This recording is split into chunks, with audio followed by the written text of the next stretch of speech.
नमो भगवते वासुदेवाय। जय श्री कृष्ण। दोस्तों, माताओं, बहनों, कल आपने सुना 12वें अध्याय के प्रारंभ में अर्जुन ने सगुण और निर्गुण के उपासकों की श्रेष्ठता के विषय में प्रश्न किया था। उसका उत्तर देते हुए भगवान श्री कृष्ण ने दूसरे श्लोक में संक्षिप्त में सगुण उपासकों की श्रेष्ठता बताई और 3 से 5 श्लोक तक निर्गुण उपासना का स्वरूप, उसका फल तथा उसकी क्लिष्टता बताई है। उसके बाद 6 से 20 श्लोक तक सगुण उपासना का महत्व, फल, प्रकार और भगवत भक्तों के लक्षणों का वर्णन करके अध्याय समाप्त किया। परंतु निर्गुण का तत्व, महिमा और उसकी प्राप्ति के साधन विस्तार पूर्वक नहीं समझाए थे। इसलिए निर्गुण का तत्व अर्थात ज्ञान योग का विषय ठीक से समझने के लिए इस 13वें अध्याय का आरंभ करते हैं। श्री भगवान बोले, हे अर्जुन, यह शरीर क्षेत्र इस नाम से कहा जाता है और इसको जो जानता है उसको क्षेत्रज्ञ इस नाम से उनके तत्व को जानने वाले ज्ञानी जन कहते हैं। हे अर्जुन, तू सब क्षेत्रों में क्षेत्रज्ञ अर्थात जीवात्मा भी मुझे ही जान और क्षेत्र क्षेत्रज्ञ को अर्थात विकार सहित प्रकृति का और पुरुष का जो तत्व से जानना है वह ज्ञान है, ऐसा मेरा मत है। वह क्षेत्र जो और जैसा है तथा जिन विकारों वाला है और जिस कारण से जो हुआ है तथा क्षेत्रज्ञ भी जो और जिस प्रभाव वाला है, वह सब संक्षेप में मुझसे सुन। यह क्षेत्र और क्षेत्रज्ञ का तत्व ऋषियों द्वारा बहुत प्रकार से कहा गया है और विविध वेद मंत्रों द्वारा भी विभाग पूर्वक कहा गया है तथा भली भांति निश्चय किए हुए युक्त युक्त ब्रह्म सूत्र के पदों द्वारा भी कहा गया है।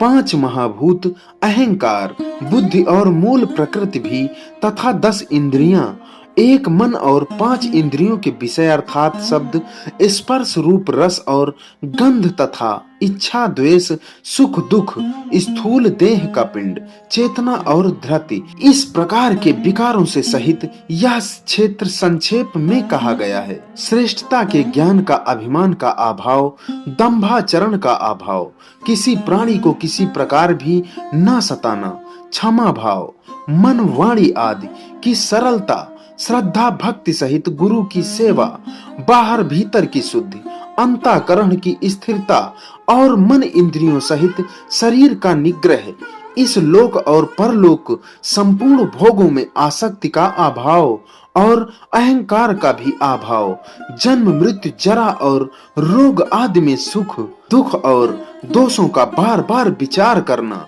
पुत्र, स्त्री, घर और धन आदि में आसक्ति का अभाव, ममता का न होना तथा प्रिय और अप्रिय की प्राप्ति में सदा ही चित्त का सम रहना, मुझ परमेश्वर में अनन्य योग के द्वारा अव्यय विचारणी भक्ति तथा एकांत और शुद्ध देश में रहने का स्वभाव और आसक्त मनुष्यों के समुदाय में प्रेम का न होना, अध्यात्म ज्ञान में नित्य स्थित और तत्व ज्ञान के अर्थ रूप परमात्मा को ही देखना, यह सब ज्ञान है और जो इससे विपरीत है वह अज्ञान है, ऐसा कहा है। जो जानने योग्य है तथा जिसको जानकर मनुष्य परमानंद को प्राप्त होता है उसको भली भांति कहूंगा। वह अनादि वाला पर ब्रह्म न सत ही कहा जाता है और न असत ही। वह सब ओर हाथ फैलाए है, सब ओर हाथ पैर वाला, सब और नेत्र, सिर और मुख वाला तथा सब और कान वाला, क्योंकि वह संसार में सबको व्याप्त करके स्थित है। वह संपूर्ण इंद्रियों के विषयों को जानने वाला है परंतु वास्तव में सब इंद्रियों से रहित है तथा आसक्ति रहित होने पर भी सबका धारण पोषण करने वाला और निर्गुण होने पर भी गुणों को भोगने वाला है। वह चराचर सब भूतों के बाहर भीतर परिपूर्ण है और चर अचर भी वही है और वह सूक्ष्म होने से अभिज्ञेय है तथा अति समीप में और दूर में भी वही स्थित है। वह परमात्मा विभाग रहित एक रूप से आकाश के सदृश परिपूर्ण होने पर भी चराचर संपूर्ण भूतों में विभक्त सा स्थित प्रतीत होता है तथा वह जानने योग्य परमात्मा के विष्णु रूप से भूतों को धारण पोषण करने वाला और रुद्र रूप से संहार करने वाला तथा ब्रह्म रूप से सबको उत्पन्न करने वाला है। वह पर ब्रह्म ज्योतियों का भी ज्योति और माया से अत्यंत परे कहा जाता है। वह परमात्मा बोध स्वरूप जानने के योग्य तथा तत्व ज्ञान से प्राप्त करने योग्य है और सबके हृदय में विशेष रूप से स्थित है। इस प्रकार क्षेत्र तथा ज्ञान और जानने योग्य परमात्मा का स्वरूप संक्षेप से कहा गया और मेरा भक्त इसको तत्व से जानकर मेरे स्वरूप को प्राप्त होता है। प्रकृति और पुरुष इन दोनों को ही तू अनादि जान और राग द्वेषादि विकारों को तथा त्रिगुणात्मक संपूर्ण पदार्थों को भी प्रकृति से ही उत्पन्न जान।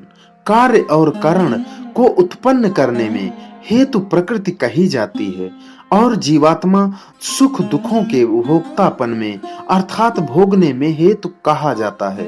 प्रकृति में स्थित ही पुरुष प्रकृति से उत्पन्न त्रिगुणात्मक पदार्थों को भोगता है और इन गुणों का संग ही इस जीवात्मा का अच्छी बुरी योनियों में जन्म लेने का कारण है।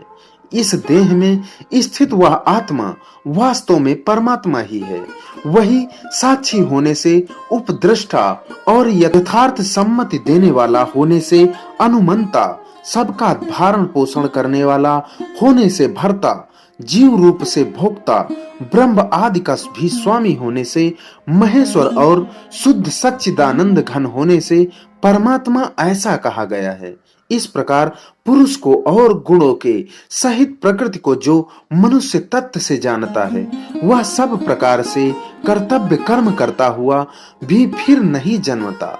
उस परमात्मा को कितने ही मनुष्य तो शुद्ध सूक्ष्म बुद्धि से ध्यान के द्वारा हृदय में देखते हैं, अन्य कितने ही ज्ञान योग के द्वारा और दूसरे कितने ही कर्म योग के द्वारा देखते हैं अर्थात प्राप्त करते हैं, परंतु इनसे दूसरे अर्थात जो मंद बुद्धि वाले पुरुष हैं वे इस प्रकार न जानते हुए दूसरों से अर्थात तत्व के जानने वाले पुरुषों से सुनकर ही तदनुसार उपासना करते हैं और वे श्रवण परायण पुरुष भी मृत्यु रूप संसार सागर को निसंदेह तर जाते हैं। हे अर्जुन, यावन मात्र जितने भी स्थावर जंगम प्राणी उत्पन्न होते हैं उन सब को तू क्षेत्र और क्षेत्रज्ञ के संयोग से ही उत्पन्न जान।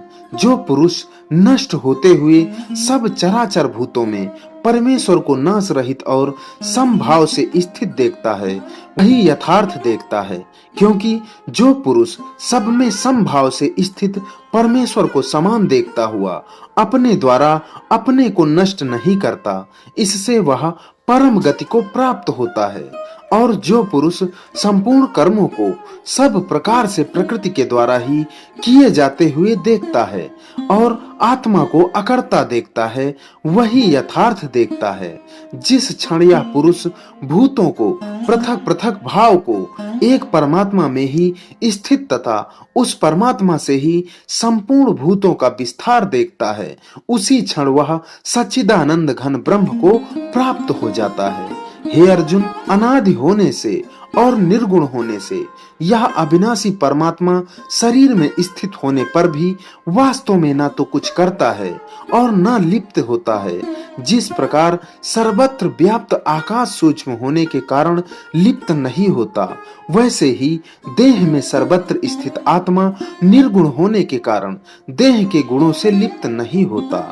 हे अर्जुन, जिस प्रकार एक ही सूर्य इस संपूर्ण ब्रह्मांड को प्रकाशित करता है, उसी प्रकार एक ही आत्मा संपूर्ण क्षेत्र को प्रकाशित करता है। इस प्रकार क्षेत्र और क्षेत्रज्ञ के भेद को तथा कार्य सहित प्रकृति से मुक्त होने का जो पुरुष ज्ञान नेत्रों द्वारा तत्व से जानते हैं, वे महात्मा जन पर ब्रह्म परमात्मा को प्राप्त होते हैं। इस प्रकार उपनिषद, ब्रह्म विद्या तथा योग शास्त्र रूप श्रीमद् भगवत गीता के श्री कृष्ण अर्जुन संवाद में क्षेत्र क्षेत्रज्ञ विभाग योग नामक 13वां अध्याय संपूर्ण हुआ। बोलिए श्री कृष्ण भगवान की जय। तो दोस्तों, मित्रों, माताओं, बहनों, आशा करता हूं आज का अध्याय आपको पसंद जरूर आया होगा। आपसे निवेदन है, चैनल को सब्सक्राइब, वीडियो को लाइक जरूर करें। कमेंट में आप बताएं कि आपको यह अध्याय कैसा लगा। इसी के साथ विदा लेते हैं, मिलते हैं अगली वीडियो में। तब तक के लिए नमस्कार। जय श्री कृष्ण।